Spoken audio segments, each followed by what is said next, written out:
ആ കേസ് സൂക്ഷ്മതയോടുകൂടി നടത്തി അതിലെല്ലാം വിജയിച്ചുകൊണ്ട് ഇതിന്റെ തുറമുഖത്തിന് കരാറൊപ്പിട്ട് മുന്നോട്ട് പോയി. ഇത് ഗവൺമെന്റുകളുടെ തുടർച്ചയാണ്. ഇത് നേരത്തെ ഇവിടെ അധ്യക്ഷൻ സൂചിപ്പിച്ചതുപോലെ ഇതിന് മുൻപുള്ള ഓരോ ഗവൺമെന്റുകളും ഈ വിഴിഞ്ഞം തുറമുഖം വരണമെന്ന കാര്യത്തിൽ ആത്മാർത്ഥമായ പരിശ്രമം നടത്തിയിട്ടുണ്ട്. അത് ആത്യന്തികമായി എത്തിച്ചിട്ടുള്ളത് ശ്രീ ഉമ്മൻചാണ്ടി സാറാണെന്നുള്ള കാര്യം ഞാൻ ഈ അവസരത്തിൽ അനുസ്മരിക്കുകയാണ്. അതിന്റെ പേരിൽ ഒരുപാട് പഴികൾ അദ്ദേഹം കേട്ടിട്ടുണ്ട്. അതിന്റെ പേരിൽ ജുഡീഷ്യൽ അന്വേഷണവും വിജിലൻസ് അന്വേഷണവും ഉൾപ്പെടെയുള്ള അന്വേഷണങ്ങളെല്ലാം അദ്ദേഹം നേരിട്ടിട്ടുണ്ട് എന്നുള്ളത് ഞാൻ ഓർക്കുകയാണ്.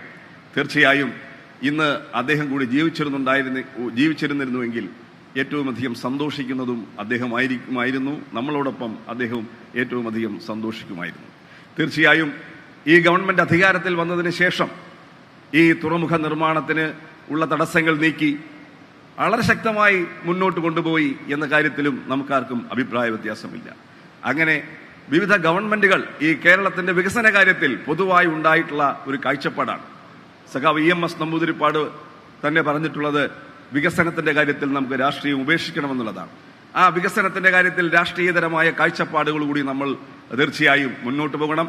വികസനത്തിന്റെ കാര്യത്തിൽ നമ്മുടെ പ്രതിപക്ഷ ഭരണപക്ഷ വ്യത്യാസമില്ലാതെ കൈകൾ കോർത്ത് മുന്നോട്ട് പോകണം എന്നത് തന്നെയാണ് നമ്മുടെ എല്ലാം അഭിപ്രായം.